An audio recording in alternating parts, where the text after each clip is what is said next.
মহানগৰীত উৎখাত হৈছে ভিআইপি প্ৰবঞ্চক চক্ৰ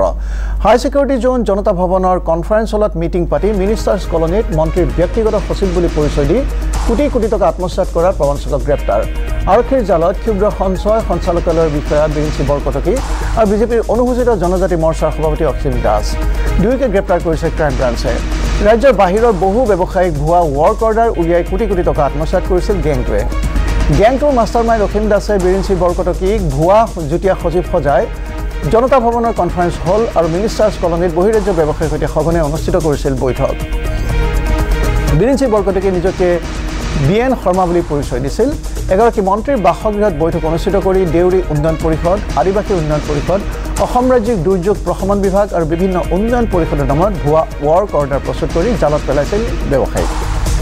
আনহাতে পলাতক অমৃত দালালী দেৱপ্ৰকাশ ভাগৱতী জাকিৰ হুছেইনকে ধৰি কেইবাজনৰ প্ৰবঞ্চক সচিবালয়ৰ গেট পাছ দিয়াৰ ক্ষেত্ৰতো কোনো কৰ্মচাৰী জড়িত আছে নেকি সেই সন্দৰ্ভত তদন্ত অব্যাহত ৰাখিছে আৰক্ষীয়ে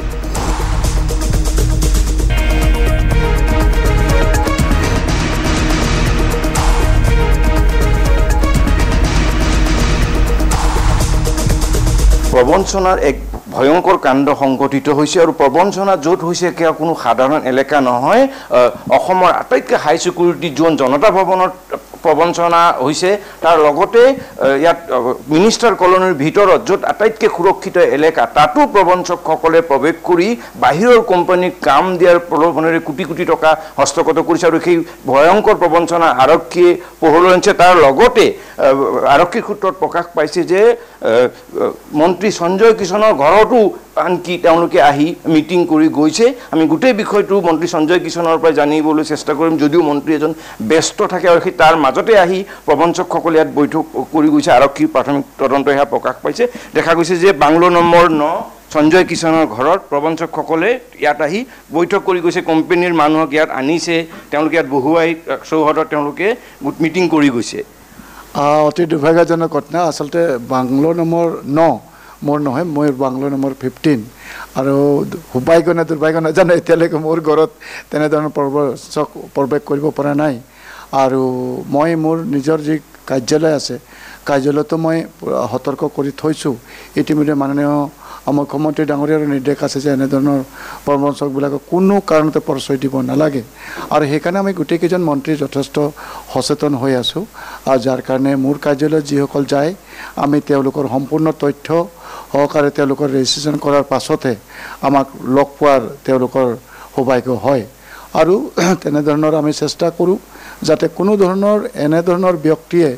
যিসকলে মানুহক প্ৰবঞ্চনা কৰি তেওঁলোকে ঠগ প্ৰবঞ্চনাৰে টকা পইচা আদায় কৰাৰ সেইটো যাতে কোনো কাৰণতে নহয় আৰু এইখন চৰকাৰৰ দিনত মাননীয় মুখ্যমন্ত্ৰী ডাঙৰীয়া এনেধৰণৰ প্ৰবঞ্চকবিলাকক ইতিমধ্যে চিনাক্ত কৰি তেওঁলোকৰ জেলৰ ভাত খোৱাবৰ কাৰণে বাধ্য কৰাইছে গতিকে আমাৰো সকলোৰে দায়িত্ব আছে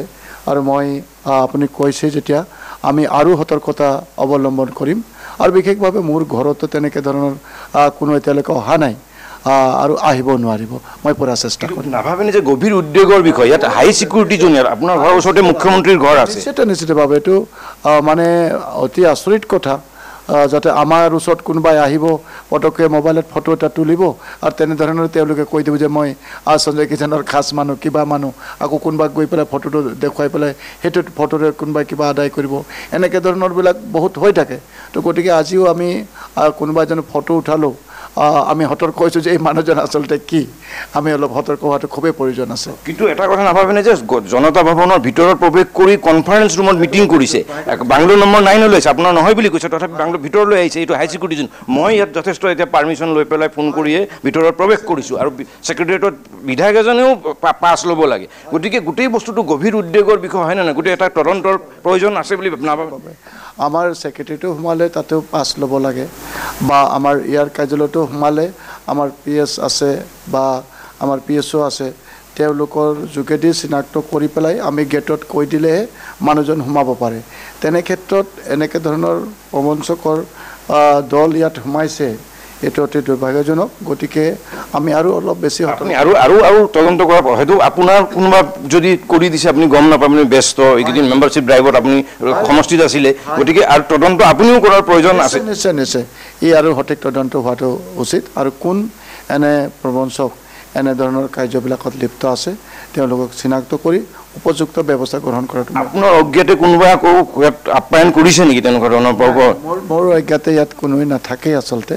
মই যেতিয়া বাহিৰত থাকোঁ এই কাৰ্যালয় বন্ধ থাকে গতিকে ইয়াত তেনেকৈ সম্ভাৱনা নাই মই যেতিয়া থাকোঁ তেতিয়া আহিব আৰু